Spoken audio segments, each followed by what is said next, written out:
Stock magic Telugu శ్రోతలకు స్వాగతం. ఈరోజు మార్కెట్లు అయితే నిన్న ఆల్మోస్ట్ ఎక్కడ ఉన్నాయో ఒక 40 పాయింట్లు అటు ఇటుగా అక్కడే ట్రేడింగ్ జరుగుతూ ఉంది. నిఫ్టీ నిన్న 22,570 దగ్గర క్లోజ్ అయింది. ఇప్పుడు కూడా జస్ట్ ఆ దగ్గరే ఒక 40 పాయింట్లు తక్కువలో 22,526లో ట్రేడ్ అవుతూ ఉంది. 43 పాయింట్లు తక్కువ నిన్నటి కంటే. అయితే దీనికి నిన్న ట్రేడింగ్ జరుగుతున్న 22,570కి 100 పాయింట్లు కింద అంటే 22,470 అక్కడ దీనికి నెక్స్ట్ ఓ సపోర్ట్ ఉంది. అక్కడ కంటే కూడా ఇంకొంచెం తగ్గితే 22,300 దగ్గర ఒక సపోర్ట్ ఉంది. ఇక అక్కడి నుంచి పెరిగితే ఇది 22,570 అక్కడి నుంచి పెరిగితే 22,800 దగ్గర ఒక రెసిస్టెన్స్ ఉంది. ఈ విషయం మనం ఈ చార్ట్ మీద చూస్తే అర్థం అవుతుంది. అలాగే బ్యాంక్ నిఫ్టీ విషయానికి వస్తే నిన్న 48,500 దగ్గర క్లోజ్ అయింది. ఇవాళ 47 పాయింట్లు తక్కువలో 48,447లో ట్రేడ్ అవుతూ ఉంది. ఇక 48,000 దగ్గర దీనికి ఒక సపోర్ట్ ఉంది. అక్కడ అంటే నెక్స్ట్ తగ్గితే 47,000 దగ్గర ఒక స్ట్రాంగ్ సపోర్ట్ ఉంది. ఇక రెసిస్టెన్స్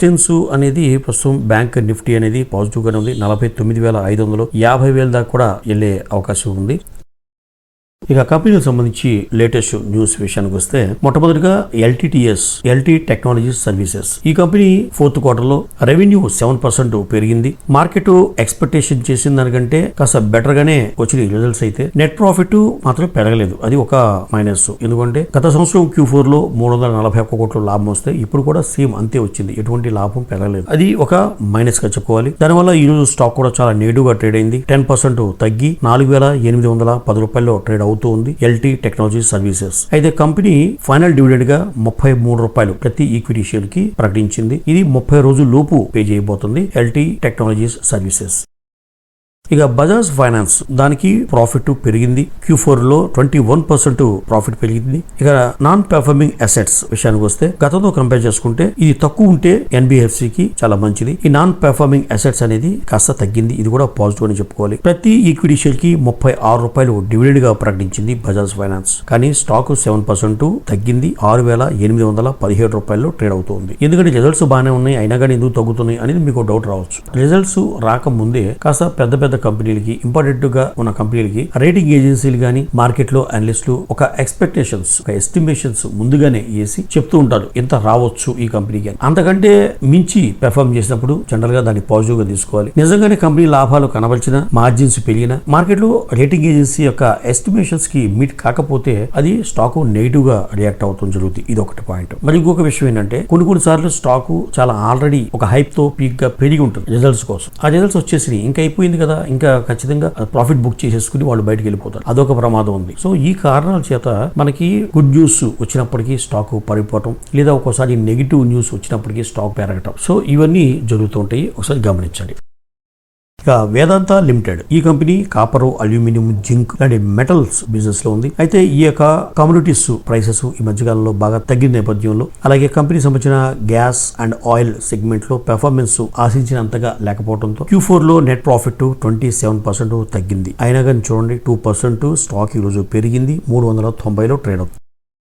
ఇక ఇండస్ఇండ్ బ్యాంక్ విషయానికి వస్తే నెట్ ప్రాఫిట్ 15% పెరిగింది. నెట్ ఇంట్రెస్ట్ ఇన్కమ్, ఎందుకంటే బ్యాంకులకి వచ్చే ఆదాయం కేవలం వడ్డీ ద్వారా, కాబట్టి ఆ ఇన్కమ్ అనేది 14% పెరిగింది. ఇది ఒక పాజిటివ్ సైన్ గాని చెప్పుకోవచ్చు. ఎందుకంటే ఆ ప్రాఫిట్ పెరిగింది, దానికి సంబంధించిన రెవెన్యూ పెరిగింది. పైగా ప్రతి ఇన్వెస్టర్ కి ప్రతి ఈక్విటీ షేర్ కి 16 రూపాయల 50 పైసలు డివిడెండ్ ని ప్రకటించింది ఇండస్ఇండ్ బ్యాంక్. ఈ రోజు 1.5% పెరిగి 1,492లో ట్రేడ్ అవుతుంది ఇండస్ఇండ్ బ్యాంక్.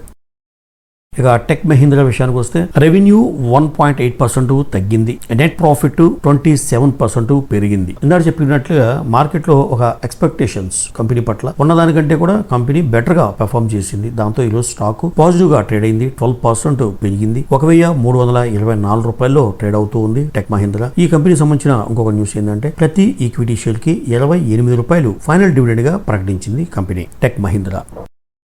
మరో కంపెనీ ఆటో దిగ్గజం టాటా మోటార్స్. ఈ కంపెనీ విషయానికి సంబంధించి లేటెస్ట్ న్యూస్ ఏంటంటే టాటా మోటార్స్ యొక్క రెగ్యులర్ షేర్స్ అంటే నార్మల్ షేర్స్, ఈక్విటీ షేర్స్ ఏదైతే ఉన్నాయో ఆ షేర్లని DVR షేర్స్ ని మెర్జ్ చేయబోతుంది అనేది న్యూస్. అసలు నార్మల్ షేర్లు ఏంటి, DVR షేర్లు ఏంటి ఫస్ట్ అది తెలుసుకోవాలి. నార్మల్ గా ఉన్న ఈక్విటీ షేర్ కి, ఆర్డినరీ షేర్ కి కంపెనీలో మనకి ఒక్క షేర్ ఉన్నప్పటికీ మనకి ఆ కంపెనీ యొక్క మెయిన్ డెసిషన్ మేకింగ్ చేసుకునే విషయాల్లో మనం ఓటు వేసి మన యొక్క ఒపీనియన్ ని తెలిసే హక్కు అనేది వస్తుంది ప్రతి ఈక్విటీ బెనిఫిషియల్ హోల్డర్ కి. ఆ ఓటు హక్కు అనేది మాత్రం డివిఆర్ షేర్లకి ఉండదు. అదొక్కటి డిఫరెన్స్. డివిఆర్ అంటే డిఫరెన్షియల్ ఓటింగ్ రైట్స్, అది మాత్రమే ఉండదు, మిగతాదంతా ఈక్వల్ గానే ఉంటుంది. దాన్ని డివిఆర్ షేర్లు అంటారు. ఆ ఓటు హక్కు ఉండదు కాబట్టి ఆ రేటు కూడా, ఆ షేర్ ప్లేస్ కూడా కాస్త తక్కువగానే ట్రేడ్ అవుతూ ఉంటుంది. అంటే ఎప్పుడు కూడా డివిఆర్ షేర్ అనేది కాస్త తక్కువ ఉంటుంది నార్మల్ షేర్ తో కంపేర్. ఇప్పుడు లేటెస్ట్ గా కంపెనీ చెప్పేది ఏంటంటే ఆ రెండు షేర్లని మేము మెర్జ్ చేసేస్తున్నాం, కలిపేస్తున్నాం అని చెప్తుంది. ఈ డివిఆర్ షేర్లు అనేది టాటా కంపెనీ 2008లో ఇష్యూ చేసింది. ఇప్పుడు ఆ రెండు షేర్లని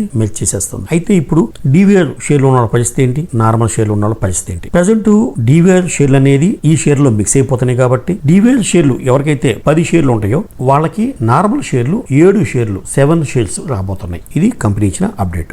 ప్రస్తుతం నార్మల్ షేర్ అయితే 1004 రూపాయలు, డివిఆర్ షేర్ అయితే 675 రూపాయల్లో ట్రేడ్ అవుతుంది.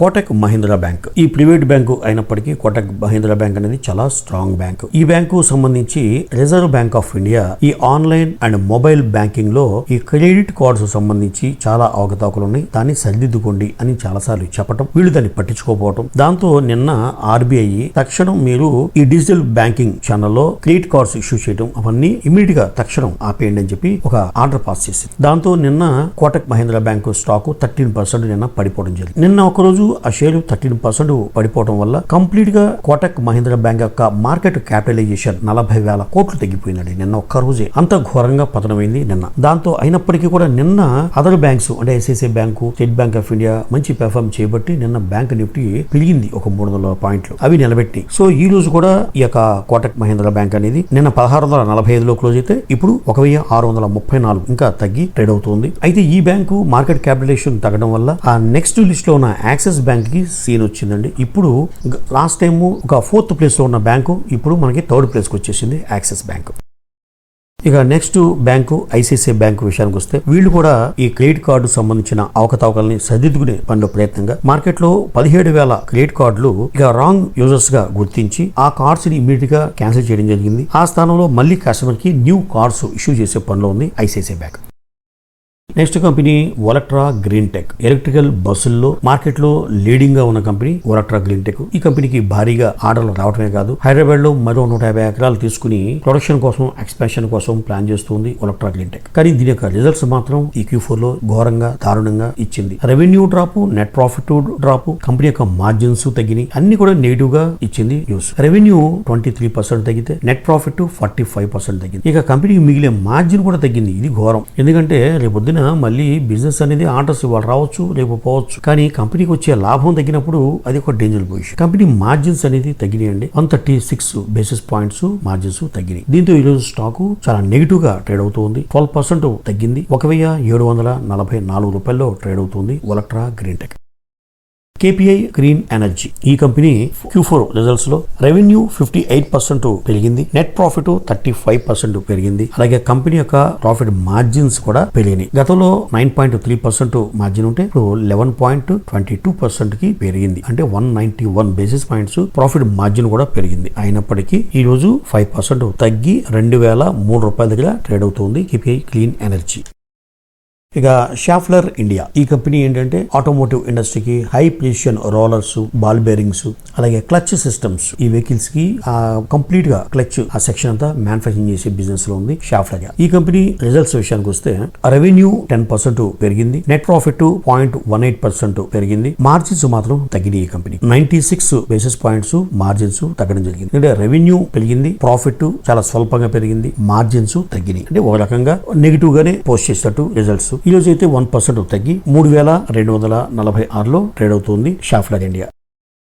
ఇక లాస్ట్ కంపెనీ జెన్సార్ టెక్నాలజీస్. ఈ కంపెనీ విషయానికి వస్తే రిజల్ట్స్ ఇచ్చింది, చాలా అంత గొప్ప రిజల్ట్స్ ఏం కాదు. రెవెన్యూ 2% పెరిగింది, నెట్ ప్రాఫిట్ 7% పెరిగింది, మార్జిన్స్ తగ్గినాయి. యాక్చువల్ గా గతంతో కంటే పోల్చుకుంటే కూడా ప్రాఫిట్ మార్జిన్స్ తగ్గినాయి. అయినా కానీ షేర్ ఈ రోజు 12% పెరిగింది. ఎందుకు? యాక్చువల్ గా మార్కెట్ లో ఇందాక చెప్పాను కదా, అనలిస్టులు ముందుగానే ఒక కంపెనీ గురించి ఒక ఎస్టిమేషన్ చేస్తారు. ఎంత నెట్ ప్రాఫిట్ రావచ్చు, ఎంత రెవెన్యూ పెరగొచ్చు లేదా తగ్గొచ్చు, దాని యొక్క మార్జిన్స్, దాని ఎఫెక్ట్ ఎలా ఉంది అని. దాంతో కంపేర్ చేసుకుంటే ఇది చాలా బెటర్ పెర్ఫార్మెన్స్ చేసింది జెన్సార్ టెక్నాలజీస్. దాంతో ఈ రోజు స్టాక్ చాలా పాజిటివ్ గా ట్రేడ్ అయింది, 12% పెరిగింది, 630 రూపాయల దగ్గర ట్రేడ్ అవుతూ ఉంది జెన్సార్ టెక్నాలజీస్. ఇవ్వండి ప్రస్తుతం జ్యూస్ సంబంధించిన అప్డేట్స్. మరో ఇంట్రెస్టింగ్ వీడియోతో మళ్ళీ కలుద్దాం. అంతవరకు సెలవు.